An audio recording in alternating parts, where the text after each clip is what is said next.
Yes, CR Radhakrishnan. PS പ്രശാന്തിൻ്റെ, Thiruvithamkoor Devaswom board മുൻ president PS പ്രശാന്തിൻ്റെ ഫേസ്ബുക്ക് പോസ്റ്റിൽ അദ്ദേഹം പറയുന്നത് ആഗോള അയ്യപ്പ സംഗമത്തിൻ്റെ സംഘാടന ചെലവുമായി ബന്ധപ്പെട്ട് തെറ്റിദ്ധാരണ പരത്താൻ ശ്രമിക്കുന്നു എന്നാണ്. അയ്യപ്പ സംഗമത്തിൻ്റെ സംഘാടനത്തിനായി ഇതുവരെ ചെലവഴിച്ചത് വെറും 3 കോടി രൂപ മാത്രമാണ്. ഈ 3 കോടി രൂപയും പൂർണ്ണമായും സ്പോൺസർഷിപ്പ് കിട്ടിയതാണ്. 1 കോടി രൂപ കൂടി സ്പോൺസർഷിപ്പായി വന്നിട്ടുണ്ട് എന്നും പറയുന്നു. അപ്പോൾ ഇതേ പ്രശാന്താണ് നേരത്തെ പറഞ്ഞത്, ഒരു നയാ പൈസ പോലും ബോർഡിൻ്റെ അക്കൗണ്ടിൽ നിന്ന് ഈ സംഗമത്തിനായിട്ട് ചെലവഴിക്കില്ല എന്ന് പറഞ്ഞത്. അതിപ്പോൾ കാറ്റിപ്പുറത്തി പ്രശാന്ത് തന്നെ പറയുന്നു, മതപരമായ സമ്മേളനം പ്രഭാഷകൻ എന്ന ഹെഡിൽ നിന്ന് 3 കോടി രൂപ സംഘാടനത്തിന് വേണ്ടി അഡ്വാൻസായി എടുത്തിരുന്നു എന്ന്. ഈ പ്രശാന്താണ് നേരത്തെ പറഞ്ഞത് ഒരു നയാ പൈസ പോലും കൊടുത്തിട്ടില്ല എന്നുള്ളത്. ചെലവഴിക്കില്ല എന്നാണ് ഉറപ്പ് കൊടുത്തത്. അത് പിന്നീട് തിരിച്ചു കിട്ടുന്ന കാര്യം അങ്ങനെയാണെങ്കിൽ ഹൈക്കോടതിയെ ബോധ്യപ്പെടുത്തായിരുന്നു. അപ്പോൾ ഹൈക്കോടതിയെ കബളിപ്പിച്ചു. ഹൈക്കോടതിയിൽ കൊടുത്ത ഉറപ്പ് അത് പാലിച്ചില്ല. ഇപ്പോൾ നോക്കൂ, ഈ ഓഡിറ്റർ കൊടുത്ത റിപ്പോർട്ട്, അതിൻ്റെ അടിസ്ഥാനത്തിലാണ് സ്പെഷ്യൽ കമ്മീഷണർ ഹൈക്കോടതിയിൽ റിപ്പോർട്ട് നൽകിയത്, ഈ വരവ് ചെലവ് കണക്കുകൾ. ഇപ്പോൾ ഇവർ പറയുന്ന 3 കോടി രൂപ മാത്രമേ ഉള്ളൂ. പക്ഷേ പ്രശാന്ത് തന്നെ താഴെ കൊടുത്ത രേഖകൾ അത് കണക്ക് കൂട്ടിയാൽ അതിനപ്പുറത്തേക്ക് പോവുകയാണ്. അപ്പോൾ ഇവർ പൊട്ടന്മാരാണോ, അല്ലെങ്കിൽ അങ്ങനെ പൊട്ടന്മാരായിട്ട് അഭിനയിക്കുകയാണോ? എന്താണ് സാർ ഇത്? അനിൽ നമ്പ്യാർ ഇവിടെയും നമ്മളെ പറ്റിച്ചിരിക്കുകയാണ്. വ്യക്തിശുദ്ധിയില്ലാത്ത ഇത്തരം ആളുകളാണ് കഴിഞ്ഞ കാലഘട്ടങ്ങളിൽ മുഴുവൻ ഈ സ്ഥാപനത്തിനെ തകർത്തുകൊണ്ടിരുന്നത്. അതിൻ്റെ ഒരു അനന്തര ഫലമാണ് നമ്മളിന്ന് അനുഭവിക്കുന്നത്.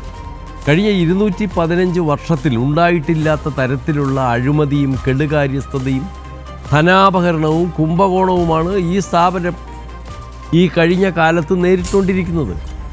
അതിൻ്റെ പേരിലാണ് നമ്മൾ ഈ കോടതി നടപടികളൊക്കെ നേരിടുന്നത്. ഇതൊന്നും കണ്ടിട്ടും യാതൊരു കൂസലുമില്ലാതെ വീണ്ടും കളവ് പറഞ്ഞുകൊണ്ടിരിക്കുക. ആദ്യം പറഞ്ഞു പ്ലാറ്റിനം ജൂബിലിയുടെ ഭാഗമാണ് പമ്പാസ്. ഒരു കള്ളമാണ്. തിരുവിതാംകൂർ ദേവസ്വം ബോർഡ് ആസ്ഥാനത്ത് ലക്ഷങ്ങൾ മുടക്കി പ്ലാറ്റിനം ജൂബിലി ആഘോഷിച്ച് മുഖ്യമന്ത്രി ഉദ്ഘാടനം വലിയ മാമാങ്കം നടത്തിയ ദിവസങ്ങൾ കഴിഞ്ഞാണ് പമ്പാ സംഗമത്തിന് പോയത്. ഇത് മുഴുവൻ കളവാണ്. ഈ പമ്പാ സംഗമത്തിന് ചെലവാക്കിയെന്ന് ഇന്ന് ഈ മുൻ പ്രസിഡന്റ് പറഞ്ഞ കാര്യങ്ങളിൽ ചില കാര്യങ്ങൾ അന്വേഷിക്കാൻ തിരുവിതാംകൂർ ദേവസ്വം ബോർഡിൽ store purchase rules, PWD manual, contract rules ഇതെല്ലാം അമെൻഡ് ചെയ്ത് ഇത് ഗവൺമെൻറ്റിലെ പോലെ ചട്ടങ്ങളുള്ള സ്ഥാപനമാണ് തിരുവിതാംകൂർ ദേവസ്വം ബോർഡ്. ഈ പമ്പാ സംഗമത്തിൻ്റെ ഭാഗമായി ഈ കാട്ടിക്കൂട്ടിയ 10 കോടി രൂപയുടെ അഴിമതി അല്ലാതെ തന്നെ ഇതിൻ്റെ മുന്നോടിയായി പമ്പയിലും ശബരിമലയിലും അവിടെ ഉണ്ടായിരുന്ന മുറികൾ എസ്റ്റിമേറ്റ് ഇല്ലാതെ, ടെൻഡർ ഇല്ലാതെ ഇടിച്ചു നിരത്തിയത് ഒരു ജുഡീഷ്യൽ കമ്മീഷനെ വെച്ച് അന്വേഷിക്കട്ടെ. അന്ന് ഈ പ്രശാന്തൻ ജയിലിൽ പോവും. അതൊന്നും ഇതുവരെ അന്വേഷിക്കപ്പെട്ടിട്ടില്ല. ഈ പമ്പാ സംഗമം എന്ന് പറയുന്ന അവിടെ ഊരാളുങ്കലിനെ കൊണ്ട് ഷെഡ് കെട്ടിപ്പിച്ചതിൻ്റെ പണമാണ്. അതുപോലെ നാട്ടിലെല്ലാം നടന്ന് നാട്ടിലെ തീർത്ഥാടന കേന്ദ്രങ്ങളൊക്കെ ബുക്ക് ചെയ്ത് അതിൻ്റെ കണക്കാണ് നമ്മളിപ്പോൾ ചർച്ച ചെയ്യുന്നത്. ഇതൊന്നുമല്ല. അവിടെ ഉണ്ടായിരുന്ന ഭക്തജനങ്ങൾക്ക് വാടകയ്ക്ക് കൊടുത്തിരുന്ന പമ്പയിലെയും ശബരിമലയിലെയും മുറികൾ അത് മരാമത്ത് നിയമം അനുസരിച്ച് പാലിച്ച് ചെയ്യേണ്ട, എസ്റ്റിമേറ്റ് ഇട്ട് ടെൻഡർ വിളിച്ച് ചെയ്യേണ്ട വർക്കുകൾ, എമർജൻസി നേച്ചറിൽ എത്ര കോടി രൂപ അവിടെ പൊടിച്ചിട്ടുണ്ടെന്ന് ഒരു അന്വേഷണം നടത്തുമ്പോഴേ ഇനി അതിൻ്റെ കഥ ഇതിൻ്റെ ഇരട്ടിയായിരിക്കും അത് വരാൻ പോണത്. വരുമ്പോഴായിരിക്കും ഇയാൾ ഈ രാജ്യം വിട്ടത്. ഓരോ കളവ് പറയുക, പ്ലാറ്റിനം ജൂബിലി എന്ന് പറയുക, അത് കഴിഞ്ഞ് പമ്പാ സംഗമം എന്ന് പറയുക, അത് കഴിഞ്ഞ് ഇതെല്ലാം ഞങ്ങൾ സ്പോൺസർഷിപ്പാന്ന് പറയും. കോടതി സ്പോൺസർഷിപ്പാന്ന് പറഞ്ഞപ്പോൾ കോടതി ഒരു 3 ദിവസം മുമ്പ് ഒരു ഉത്തരവ് കൊടുത്തു, ഞങ്ങൾ ഈ പണം എടുക്കത്തില്ല. കോടതി പറഞ്ഞു എടുക്കരുത്, 45 ദിവസം കണക്ക് കൊടുക്കണം.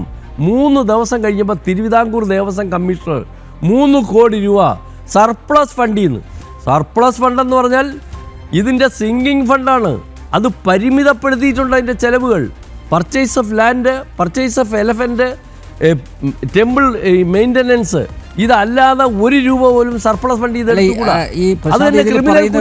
മതപരമായ സമ്മേളന പ്രഭാഷണങ്ങൾ എന്ന അതൊന്നും അത് കൾച്ചറൽ അഡ്വാൻസ്മെന്റ് ആണ്. അത് ബഡ്ജറ്റിൽ ചെറിയ തുകകളേ ഉള്ളൂ. അവിടുത്തെ ഞങ്ങളെ കൾച്ചറൽ ഇപ്പോൾ പ്രസ്സും മറ്റേ നടത്താനുള്ള ചെറിയ തുക, അതൊക്കെ കളവാണ്. ഈ വലിയ പണം കംപ്ലീറ്റ് ട്രാൻസ്ഫർ ചെയ്ത് ദേവസ്വം കമ്മീഷൻ എടുത്തിട്ടുണ്ട് സർപ്ലസ് ഫണ്ടിൽ നിന്നാണ്. അന്വേഷിച്ചാൽ അന്നയാൾ ജയിലിൽ പോകും. ഇപ്പം ഞാനൊരു കാര്യം പറഞ്ഞല്ലോ, 2 ദിവസം മുമ്പ് പമ്പാ സംഗമത്തിൻ്റെ കണക്ക് ഈ ദേവസ്വം കമ്മീഷൻ വഴിയാണ് അവിടെ ഈ ആഡിറ്റ് നടത്തി പോയത്. ആ കമ്മീഷൻ കോടതി ഇത്രയും ബഹളം ഉണ്ടാക്കിയില്ലേ? ഇന്നലെ വൈകുന്നേരത്ത് ഈ തിരുവിതാംകൂർ ദേവസ്വം കമ്മീഷൻ ഒരു ഉത്തരവിറക്കി 3,80,000 രൂപ വീണ്ടും പമ്പാ സംഗമത്തിന് ആർക്കോ കൊടുക്കാൻ അവിടുത്തെ ട്രഷറി ഓഫീസർ ഒരു ഉത്തരവ് കൊടുത്തു. അയാൾ പറഞ്ഞു സാധ്യമല്ല, ഞങ്ങൾ കൊടുക്കില്ല.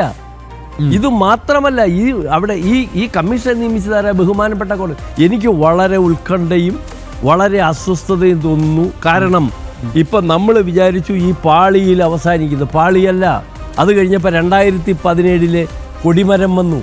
അത് കഴിഞ്ഞപ്പോൾ 2025-26 നെയ്യ് കുംഭകോണം, നെയ്യ് കളവ് വന്നു. അത് കഴിഞ്ഞ് ഭണ്ഡാരത്തിലെ ഈ ദിവസവേതനക്കാരുടെ മോഷണം. ബഹുമാനപ്പെട്ട കേരള ഹൈക്കോടതി സർവീസിലുള്ള ഒരു പോലീസ് ഓഫീസർ കയറിയപ്പം എന്താണ് പറഞ്ഞതെന്ന് അനിൽ നമ്പ്യാർക്ക് അറിയാമോ? നിങ്ങൾ എന്തിനവിടെ കയറിയെന്നാ? ഭണ്ഡാരത്തിൽ എന്തിന് കയറി? ഒരു ADGP കയറിയില്ലേ? കയറിയപ്പോൾ താക്കീത് കൊടുത്തു. പക്ഷെ ആ ബഹുമാനപ്പെട്ട കോടതി ഇത് ശ്രദ്ധിച്ചില്ല. ഏത്? ഇവിടെ താൽക്കാലിക ജീവനക്കാർ ജീവിതത്തിൽ ഒരിക്കലും ഭണ്ഡാരത്തിൽ നിയമിച്ചിട്ടില്ല. നിയമിച്ച് കോടികളാണ് അടിച്ചുകൊണ്ട് പോയത്. അപ്പോൾ അങ്ങനെ നിരന്തരമായി കേസുകൾ പോവുക. ഇനി ഞാൻ ഒരു കാര്യം പറയാം. അവിടെ ഈ ശബരിമലയുമായിട്ട് ഒരു പണാപഹരണ കേസിൽ ED ഇടപെട്ടിട്ട് ഒരു ഉദ്യോഗസ്ഥനെ സസ്പെൻഡ് ചെയ്യാൻ പേപ്പർ കൊടുത്തു. ED കഴിഞ്ഞ 2 ആഴ്ച മുമ്പ് അയാളുടെ സ്വത്ത് കണ്ടുകെട്ടി, ഏതാണ്ട് 1.5 ലക്ഷം രൂപയുടെ. അയാൾ ഇപ്പോഴും സർവീസിലിരിക്കുക. മുരാരി ബാബുവിനെ സസ്പെൻഡ് ചെയ്തു. 48 മണിക്കൂർ കസ്റ്റഡിയിൽ ഇരുന്നുണ്ട്. ഈ തന്ത്രി പബ്ലിക് സർവൻ്റാണ്. 90, 80, 85 ദിവസമായിട്ട് തന്ത്രി കിടക്കുകയാണ്. ഈ നിലവിലുള്ള തിരുവിതാംകൂർ ദേവസ്വം ബോർഡ് പ്രസിഡന്റും മെമ്പർമാരും എന്തെടുത്തോണ്ടിരിക്കുകയാണ്? അവരുടെ ഉത്തരവാദിത്തം നിർവഹിക്കുന്നുണ്ടോ? ഈ ജീവനക്കാർ ഈ തന്ത്രിക്കെതിരെ എന്തെങ്കിലും ഒരു നടപടിയെടുത്തോ? ഒരു നടപടിയെടുത്തില്ല. ഈ ശബരിമല ഭണ്ഡാരത്തിൽ മോട്ടിച്ചുകൊണ്ടുപോയതിനെതിരെ എന്തെങ്കിലും നടപടിയെടുത്തോ? ഒരു നടപടി എടുക്കുന്നില്ല. നിരന്തരമായി മോഷണം നടന്നുകൊണ്ടിരിക്കുക. അല്ല, അദ്ദേഹത്തിന് എടുക്കാൻ പറ്റത്തില്ല. കാരണം 2007 മുതൽ 2017 വരെ ശബരിമല മാസ്റ്റർ പ്ലാൻ കമ്മിറ്റിയുടെ ചെയർമാനായിരുന്നു അദ്ദേഹം. 100 ചില്ലുവാനും കോടി രൂപയുടെ വർക്കുകൾ അത് ഭക്തജനങ്ങൾക്ക് പ്രയോജനപ്രദമല്ലെന്ന് 2017 കോടതി കണ്ടെത്തിയിട്ടുണ്ട്. അപ്പോൾ അദ്ദേഹത്തിന് നടപടി എടുക്കാൻ പറ്റും? അദ്ദേഹത്തിന് എങ്ങനെ ഭരിക്കാൻ പറ്റും? അത് സെൻട്രൽ എംപവേർഡ് കമ്മിറ്റി, സുപ്രീം കോടതി നിയോഗിച്ച സെൻട്രൽ എംപവേർഡ് കമ്മിറ്റി വളരെ കർശനമായി താക്കീത് ചെയ്തിട്ടുണ്ട്. എന്നിട്ട് അവിടുന്ന് മാറ്റി. അങ്ങേർക്ക് എങ്ങനെ ഇത് നടത്താൻ പറ്റും? ഇന്നലെ ഈ അനിൽ വിളയിൽ പറഞ്ഞത് വളരെ ശരി. അഴകുഴമ്പം പ്രസ്താവനകളാണ് ദേവസ്വം ബോർഡ് പ്രസിഡന്റ് നടത്തുന്നത്.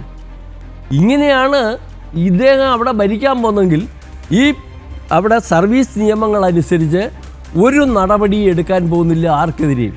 അവിടെ സർവ്വ തോന്നിവാസങ്ങളുടെയും വിളയാട്ടമാണ് നടക്കുന്നത് ഓരോ ദിവസം കഴിയുന്തോറും. അപ്പോൾ ഇതാണ് ശബരിമല ദേവസ്വത്തിൽ അല്ലെങ്കിൽ ഈ തിരുവിതാംകൂർ ദേവസ്വം ബോർഡിൻ്റെ മരണമണി മുഴങ്ങുകയാണെന്നാണ് എൻ്റെ വിശ്വാസം. ഇവിടെ ഈ ഹിന്ദു ഭക്തന്മാർ വളരെ ഉത്തരവാദിത്വ ബോധത്തോടെ ഈ കേസിൽ കക്ഷി ചേരുകയും ഈ അവിടെ ഒരു റൂളുണ്ട്, സെക്ഷൻ 32 എന്ന് പറയുന്നൊരു റൂളുണ്ട്. അതിൽ റൂൾ 9 ദേവസ്വം ബോർഡിൻ്റെ ഈ ദേവൻ്റെ 1 രൂപ അപഹരിച്ചാൽ അവരെ സർചാർജ് ചെയ്യാൻ കോടതിക്കൊരു പ്രൊവിഷനുണ്ട്. ഇവരുടെ സ്ഥാവര ജംഗമ സ്വത്തുകൾ ഈടാക്കാൻ. ഈ കിടന്ന് വിളംബരം ചെയ്യുന്ന ബോർഡ് പ്രസിഡന്റിൻ്റെ കയ്യിൽ നിന്ന് ആ പണം ഈടാക്കിയെങ്കിൽ അതിൻ്റെ നടപടി ഒന്നും അവന്മാർ മിണ്ടില്ല. അതൊന്നും ഉണ്ടാവുന്നില്ല. ഇതൊക്കെയാണ് നടപടികളിലേക്ക് കടക്കേണ്ടിയിരിക്കുന്നു. ഇത്തരം കാര്യങ്ങളുടെ അഭാവമാണ്. അല്ല, ഇതിൽ എന്താണ് കാലതാമസം? അല്ലേ, എനിക്കറിയില്ല. കാരണം വളരെ വ്യക്തമായി ചട്ടങ്ങൾ, ഒരു തിരുവിതാംകൂർ ദേവസ്വം ബോർഡിലെ നിയമങ്ങൾ കാലഹരണപ്പെട്ടതല്ല. അത് ഏത് കാലത്തും ഗവൺമെൻറ് നിയമങ്ങളെക്കാൾ വളരെ ശക്തമാണ്. അത് ആഴത്തിലുള്ളതാണ്. ഒരാൾക്കും രക്ഷപ്പെടാൻ പറ്റില്ല. ഈ സെക്ഷൻ 32 എന്ന് പറഞ്ഞാൽ വളരെ വ്യക്തമാണ്. ദേവൻ്റെ ധനം ഭരണാധികാരിയോ ഉദ്യോഗസ്ഥനോ ആരപഹരിച്ചാലും അവൻ്റെ സ്ഥാവര ജംഗമകൾ സ്വത്തുക്കളെ സ്ഥാപിച്ചെടുക്കാൻ നിയമം പറഞ്ഞിരിക്കുകയാണ്. അങ്ങനെ അത് കണ്ടെടുക്കാൻ ശ്രമിച്ചിരുന്നെങ്കിൽ പഴയ പ്രസിഡന്റ് പ്രസ്താവനയായിട്ട് വരുമോ? അപ്പോഴേ അകത്ത് കയറും. ഈ കിടക്കുന്നവർ, ഈ ജയിലിൽ കിടക്കുന്നവരൊക്കെ ആ നടപടിയും കൂടെ ഇതിൻ്റെ കൂടെ സമാന്തരമായി നടത്തിയിരുന്നെങ്കിൽ അവർക്ക് യാതൊരു കാരണവശാലും ഇതിന് രക്ഷപ്പെടാൻ പറ്റത്തില്ല. അപ്പോൾ ഇപ്പം നമ്മൾ കണ്ടുകൊണ്ടിരിക്കുന്നത് കോടതി എന്തൊക്കെയോ ഉത്തരവ് കൊടുക്കുന്നു, അന്വേഷണം നടക്കുന്നു, ബോർഡ് തോന്നുന്നതെല്ലാം ബോർഡ് ചെയ്യുന്നു. അവർക്ക് ഇന്ദ്രനെയും ബ്രഹ്മനെയും ഭയമില്ല. കോടതി ഉത്തരവുമായിട്ട് ഒരു ഭാഗത്ത് കിടക്കും, അവിടെ കിടക്കണ്ടേ. ഈ ദേവസ്വം ബോർഡിലെ ബഡ്ജറ്റ് നടത്താൻ പോവാണ് ഈ കെ ജയകുമാർ. തോന്നിവാസങ്ങളാണ്. കോടതി പ്രത്യേകം പറഞ്ഞിട്ടുണ്ട്, എഡ്യൂക്കേഷൻ അപ്ലിറ്റ്മെൻറ്റിന് ലിമിറ്റ് ചെയ്തേ പണം ചെലവാക്കാവൂ. ദേവസ്വം ഫണ്ട് കൂടുതലെടുത്ത് വിദ്യാഭ്യാസ സ്ഥാപനങ്ങൾ മുടക്കണമെന്ന് നിർബന്ധിച്ചുകൊണ്ടിരിക്കുക ഇപ്പോൾ. അപ്പോൾ ഇതിൻ്റെ ഏതാണ്ട് ഈ പ്രസ്ഥാനത്തെ നശിപ്പിക്കാനുള്ള നടപടികൾ അവിടെ ആരംഭിച്ചിട്ടുണ്ട്. ഇനിയെങ്കിലും ഈ കേരളത്തിലെ ഭക്തന്മാർ ഈ കേസുകളിൽ കക്ഷി ചേർന്ന് വളരെ ഉത്തരവാദിത്ത ബോധത്തോടുകൂടി യുവമാരുടെ പേരിൽ ചട്ടങ്ങളനുസരിച്ചുള്ള നടപടി ആവശ്യപ്പെട്ടില്ലെങ്കിൽ നമ്മുടെ ഭക്തന്മാർക്ക് വളരെ നിരാശപ്പെടേണ്ട അവസരമാണ് മുമ്പിൽ വരുന്നത്. ഓക്കെ. യെസ്.